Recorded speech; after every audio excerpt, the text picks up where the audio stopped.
माझे जीवन एक कोडे आहे आणि मृत्यू माझा मित्र आहे. मला तुझ्या या सुंदर जगात राहायचे नाही जिथे प्रेम हे विषापेक्षा सुद्धा विषारी आहे. ही कहाणी ऐकून तुम्हाला सुद्धा अक्षरशः अश्रू आणणार होती. प्रत्येकाला प्रेमाने नियंत्रित करता येते पण मृत्यूला नाही. रोहन अबोलीला बघत होता तेव्हा त्याला पाठीमागून कुणीतरी धक्का दिला. पाठीमागे वळून बघतो आणि बोलतो, काय काम आहे? तो अनोळखी माणूस त्याच्याकडे पाणी मागतो. रोहन त्याला वरून खाली पर्यंत पाहतो आणि त्याला पाणी आणून देतो पण तो पाणी पिण्यास नकार देतो. रोहनला राग येतो. तो बोलतो, हे काय चाललंय? मी तर तुझ्यासाठीच पाणी आणलं आहे. तुम्हाला माझं बोलन ऐकून तुम्हाला जर तहान लागली असेल तर तुम्ही पाणी प्या साहेब. रोहन बोलतो, तुम्ही कोण आहात? तुमचं नाव काय आहे? माझं नाव साहेब नाही, माझं नाव रोहन आहे. तो बोलतो, माझं नाव क्रिश आहे. मी तुम्हाला वहिनी बद्दल सांगायला आलो आहे. जी तुम्हाला साहेब बोलते. रोहन बोलतो, कोण वहिनी? क्रिश बोलतो, आता तुम्ही जिला बघताय ना तीच. रोहन बोलतो, कोण? अबोली? क्रिश बोलतो, हो अबोलीच. ती तुमच्याबद्दल दररोज बोलत असते. रोहन बोलतो, सांग ना मला ती माझ्याबद्दल काय बोलते? तेवढ्यात पाठीमागून आई आवाज देते, कोण आहे बाळा? रोहन बोलतो, आई मित्र आहे. आई बोलते, मग बाहेर का उभा आहेस? बोलव ना त्याला. रोहन कृष्णा आत बोलवतो तेव्हा क्रिश आईच्या पाया पडतो. आई बोलते, काय करायलास बाळा? क्रिश बोलतो, आईचा आशीर्वाद खूप मोलाचा असतो. तोच आशीर्वाद मला हवा आहे. आईला त्याचं बोलणं खूप आवडतं. ती त्याला अनेक आशीर्वाद देते. घरात रोहन, आई आणि विलास काका असतात. त्या सगळ्यांचं मन काही वेळातच क्रिश जिंकून घेतो. रोहन 3 वर्ष अबोलीला काहीच बोलू शकला नव्हता. तेच बडबड्या क्रिशने काही दिवसातच अबोली आणि रोहनचे लग्न ठरवलं होतं. क्रिश अबोलीला ओळखत सुद्धा नव्हता. लग्नाच्या दिवशी रोहनने क्रिशला लग्नाला थांबण्यासाठी सांगितलं पण तो थांबतच नव्हता. मग घरच्यांनी लग्नाला थांबण्यासाठी जबरदस्ती केली म्हणून क्रिश लग्नाला थांबला. दुसऱ्या दिवशी सकाळी क्रिशच्या छातीमध्ये खूप दुखत होतं. आई रोहनला उठवते. दररोज हसत खेळत असणाऱ्या क्रिशला आज काय झालं आहे कळतच नव्हतं. त्याला बोलायला सुद्धा येत नव्हतं. खूप मुश्किलीने तो खिशातली एक चिठ्ठी काढतो आणि रोहनच्या हातात येतो आणि तो तिथेच बेशुद्ध होतो. त्या चिठ्ठीमध्ये एक ॲड्रेस होता पण रोहन त्या ॲड्रेसवर न देत त्याला हॉस्पिटलमध्ये घेऊन जातो आणि त्याला आयसीयू मध्ये ॲडमिट करतात. डॉक्टर बोलतात, क्रिश काही महिन्यांचाच पाहुणा आहे. रोहन बोलतो, काही महिन्यांचा म्हणजे काय झालं आहे त्याला? डॉक्टर होतात, त्याच्या हृदयाच्या साईटला गोळी लागली आहे आणि ती काढणं खूप मुश्किल आहे. रोहन बोलतो, डॉक्टर प्लीज काहीतरी करा पण माझ्या मित्राला क्रिशला वाचवा. डॉक्टर बोलतात, माझ्या हातात काही नाही, सगळं काही देवाच्या हातात आहे. रोहन बोलतो, डॉक्टर प्लीज यातलं काहीच क्रिशला सांगू नका. डॉक्टर बोलतात, त्याला सगळं काही माहिती आहे, तुम्ही या माझ्यासोबत आतमध्ये. क्रिश डॉक्टरांना आत आलेल बघून उठून बसतो. डॉक्टर बोलतात, अरे तुम्ही झोपा, तुम्ही का उठताय? क्रिश बोलतो, डॉक्टर तर देवासारखे असतात आणि मी त्यांच्या पुढे झोपून राहू हे बरं दिसत नाही. अरे रोहन, तू कधी आलास? त्याचं हे बोलणं ऐकून रोहनच्या डोळ्यात पाणी येतं आणि त्याला घट्ट मिठी मारतो. अरे तुला रडायला काय झालं? असा रडू नको बघ, डॉक्टर आहेत ना, हे देवासारखे आहेत. बडबडा क्रिश डॉक्टरांत सुद्धा मन जिंकून घेतो. रोहन क्रिशला डिस्चार्ज मिळाल्यानंतर घरी घेऊन येतो पण कुणालाच क्रिशबद्दल काहीच सांगत नाही. कारण घरी जर सगळ्यांना समजलं असतं तर सगळ्यांना खूप वाईट वाटलं असतं. विलास काका तर जिवंतणीचं मरण यातना भोगले असते. क्रिश घरातल्या सगळ्यांचा खूप लाडका मुलगा झाला होता. तो सगळ्यांची काळजी घ्यायचा. विलास काकांना तर खूप हसवत असायचा.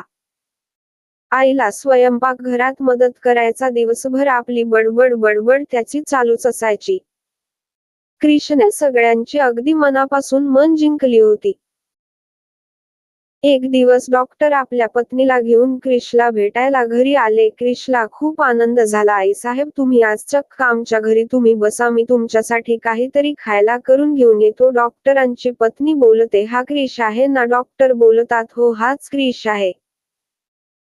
डॉक्टर आणि डॉक्टरांची पत्नी सगळ्यांना भेटतात. क्रिश थोड्याच वेळात काहीतरी स्पेशल असं खायला करून घेऊन येतो. डॉक्टर आणि डॉक्टरांची पत्नी सगळ्यांना भेटून निघून जातात.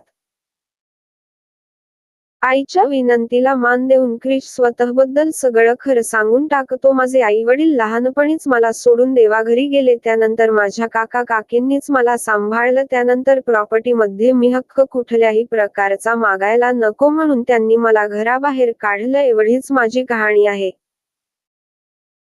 आई त्याच्यासाठी वरची खोली साफ करून देते आणि त्याला सांगते तू आता आमच्या जवळच राहा. क्रिश बोलतो ठीक आहे मी राहायला तयार आहे पण एका अटीवर मी जेव्हा नसेल त्यावेळेस माझ्या खोलीत कोणी सुद्धा जाणार नाही. पण एक दिवस क्रिश नसताना रोहन त्याच्या खोलीमध्ये जातो.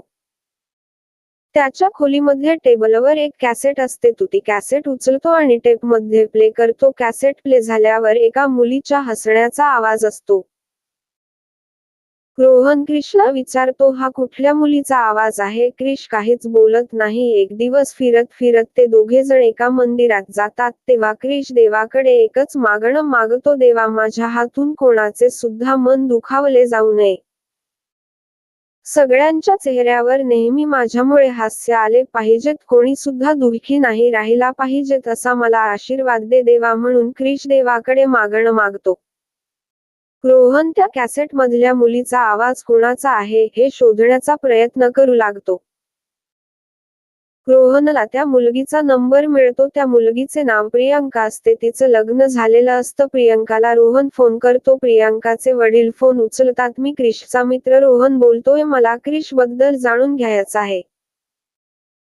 प्रियंकाचे वडील बोलतात तुम्ही प्रियंकालाच विचारा. रोहन बोलतो पण प्रियंकाचा तर लग्न झालेला आहे ना. प्रियंकाचे वडील म्हणतात लग्न झालेलं होतं पण तिने केलेल्या चुकीची शिक्षा तिला मिळाली आहे.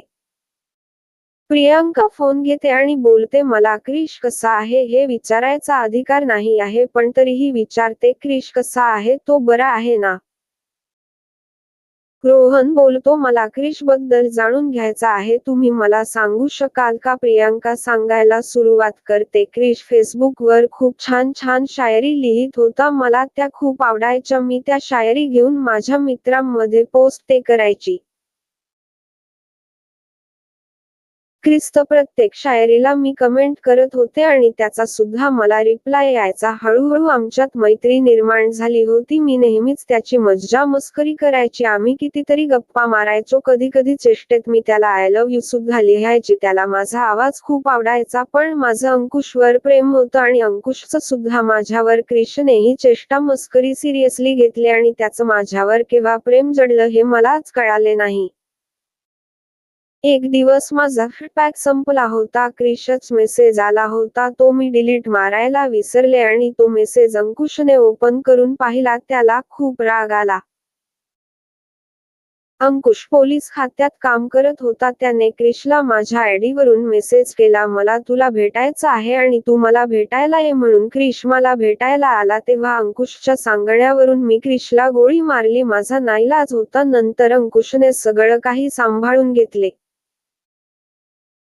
क्रिशच्या समोरच आमच्या दोघांचं लग्न झालं. रोहन बोलतो क्रिश जास्त महिने जगू नाही शकत. काही महिनेच तो आपल्यामध्ये आहे असं प्रियंकाला सांगतो. प्रियंकाला हे ऐकता आज खूप धक्का बसतो. ती खूप रडायला लागते. रोहन बोलतो तू आता इकडे कशी काय, तुझं तर लग्न झालं होतं ना.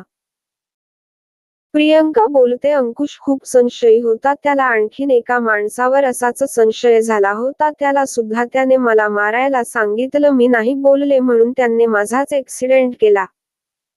रोहनला क्रिशच्या पावलांचा आवाज येतो. रोहन काही न बोलता फोन ठेवतो.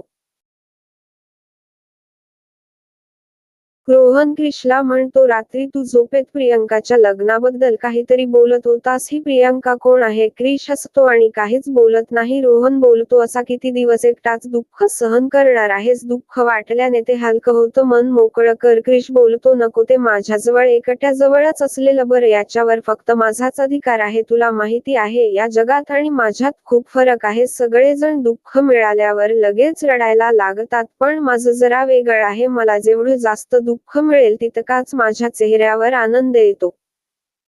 माझ्या चेहऱ्यावरचा आनंद बघून दुःख सुद्धा पळून जातं. दुःख बोलतं मी इथे कसं काय चुकून आलो.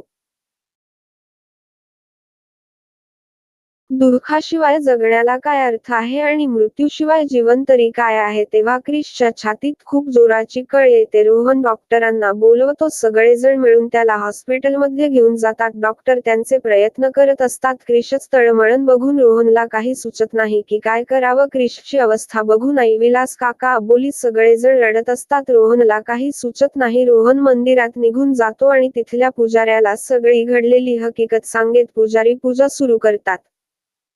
इकडे क्रिश मृत्यूशी झुंज देत असतो. परत परत रोहनला बोलवत होता. तो माझ्याशिवाय कसा राहणार. मला शेवटची एकदा माझी कॅसेट ऐकायची आहे. तो शेवटचा प्रियांकाचा आवाज ऐकतो. रोहन प्रसाद घेऊन येतो तेव्हा क्रिश त्याला सोडून एका वेगळ्या दुनियेत गेलेला असतो. देवाकडे रोहनला ते सहन होत नाही. तो खूप रडायला लागतो. मोठमोठ्याने ओरडायला लागतो. क्रिश, तू मला असं सोडून जाऊ नाही शकत. तू का गेलास मला सोडून. तेव्हा आवाज येतो. साहेब. सगळ्यांचे लक्ष क्रिशकडे जातं पण त्या टेप मधून आवाज येत होता.